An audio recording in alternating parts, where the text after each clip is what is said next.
Once upon a time there was a mother pig and her 3 piglets. 3 brothers are the same height. Round, pink, with the same funny tails. All summer the pigs played in the green grass, basked in the sun, basked in the puddles. But then autumn came. One day my mother said that it was time for them to think about winter. She asked them to build a big house. The younger brother said that winter is still far away. The middle brother said that he would build his own house when needed. And the older brother decided to build the house himself. The younger and middle brothers did nothing but play their games. It got colder and colder every day. The younger brother decided to build a house out of straw. The middle brother thought it would be very cold in the thatched house in winter. He decided to build a house from twigs and twigs. By the evening their housing was ready. They were very proud of themselves and could not get enough of their buildings. Now they were free and could do whatever they wanted. They decided to go to their older brother and see what kind of house he had built for himself. The older brother was busy building. He applied stones, kneaded clay and slowly built himself a reliable, durable home. The younger brothers found their older brother at work. They were very surprised at what kind of fortress he was building. The elder brother calmly continued to work. The younger and middle brothers began to joke and laugh at his house. They were so amused that their screeching echoed far across the lawn. The elder brother asked to be quiet, because the wolf could hear them. The younger and middle brothers were amused even more. They decided that the older brother was just a coward.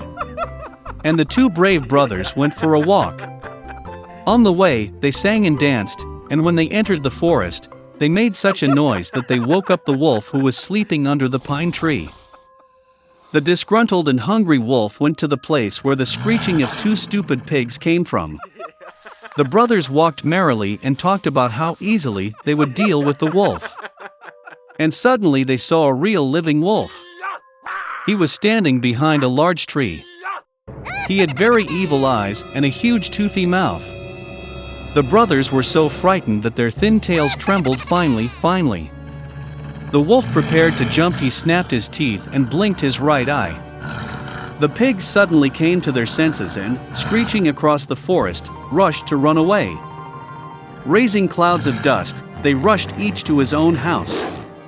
The younger brother ran to his thatched hut and slammed the door in front of the wolf. The wolf growled and demanded to open the door. The younger brother, out of fear, could not utter a word. Then the wolf began to blow. The light roof instantly flew off the thatched hut. The wolf took a deep breath and blew a second time, and the thatch house flew in all directions. The wolf was delighted, snapped his teeth, and pounced on his younger brother. But the pig deftly dodged and ran. He ran to the house of the middle brother. The brothers managed to lock themselves up and looked at each other in dismay. The wolf got angry and began to blow. The house is slightly askew. The wolf blew a second, then a third, then a fourth time. But the house was still standing. The wolf took a deep breath and blew for the 5th time. The house shook and fell apart. Only one door stood for some time in the middle of the ruins. In horror, the piglets rushed to the house of their elder brother. The wolf ran after them. He was sure that this time the pigs would not run away from him. The piglets quickly rushed past the large apple tree without even hitting it. And the wolf did not have time to turn and hit the apple tree, which covered him with apples. One hard apple hit him between the eyes. A big bump jumped on the wolf's forehead. At this time, the younger and middle brothers managed to run into the house of the older brother and bolt the door. The wolf ran to the door, growled and demanded to open the door. The younger brothers were very scared and could not say anything in return. And the elder brother knew that he and his brothers had nothing to fear in a solid stone house. Then the wolf sucked in more air and blew as soon as he could. But no matter how much it blew, not a single stone moved. And then he looked up and noticed a large, wide chimney on the roof. He carefully climbed onto the roof and began to go down the pipe. The pigs heard a rustle. The elder brother immediately guessed what was the matter. He quickly rushed to the cauldron in which water was boiling and tore off the lid. The wolf went down the pipe and fell straight into the cauldron. His eyes widened to his forehead. The scalded wolf flew out with a wild roar and rushed into the forest. And the three little pigs looked after him and were glad that they had so cleverly taught the evil robber a lesson. From that time on, the brothers and their mother began to live together under one roof. Not having stayed at home for a week, Lemuel Gulliver set off on another trip on the ship Good Hope. But after a few days the ship was overtaken by the pirates. They hijacked the ship and tied up the entire crew. Gulliver tried to escape, so as punishment, the pirates dropped him in a boat to the will of the waves and winds. Oh no! For a long time Gulliver circled the open ocean until he noticed land on the horizon. He swam to the shore and began to survey the land. What? Suddenly a huge shadow covered the sun.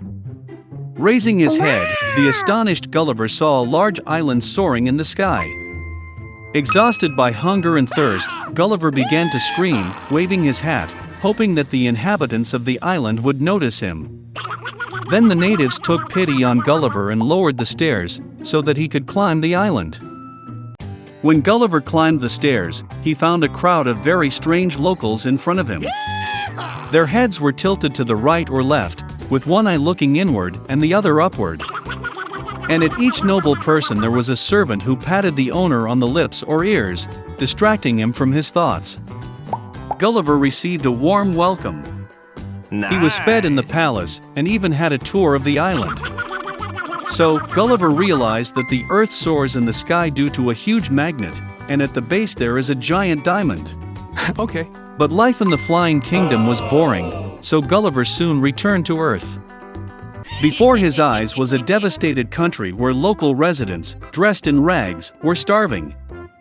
As it turned out, these people did everything in their lives the other way around. They built a house starting from the roof. They tried to get the sun's rays from cucumbers. What? And the artists were blindly mixing paint for paintings. Local scientists did not understand why words are needed in a language. After all, to everyone who began to argue, they simply cut out the brains and swapped them.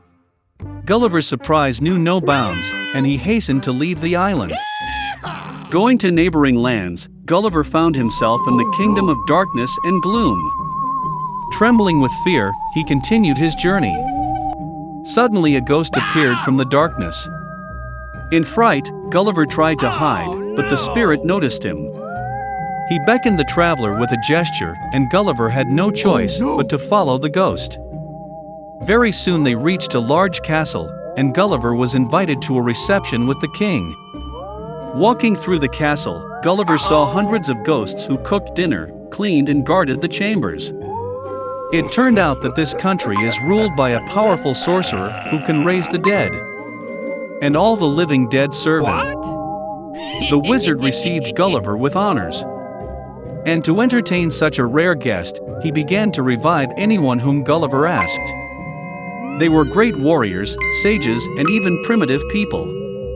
But tired of wandering, Gulliver thanked the wizard and soon left the kingdom of darkness. He went to the nearest port, where he hoped to board a ship bound for England. Walking around the port, Gulliver immediately attracted attention. A foreigner in such places was a rarity, and therefore Gulliver was mistaken for a spy, seized and urgently taken to the local ruler. The foreigner was immediately found guilty. And as punishment, Gulliver had to crawl across the throne room on his stomach, licking the floor in his path. This was the custom. At the end, Gulliver bowed to the monarch 7 times, hitting his head on the floor. Then the governor looked thoughtfully at Gulliver, and then pardoned him. Miraculously freed, Gulliver ran out of the castle, and went to the nearest port, where he boarded an English ship. I must say that Gulliver never returned to these parts.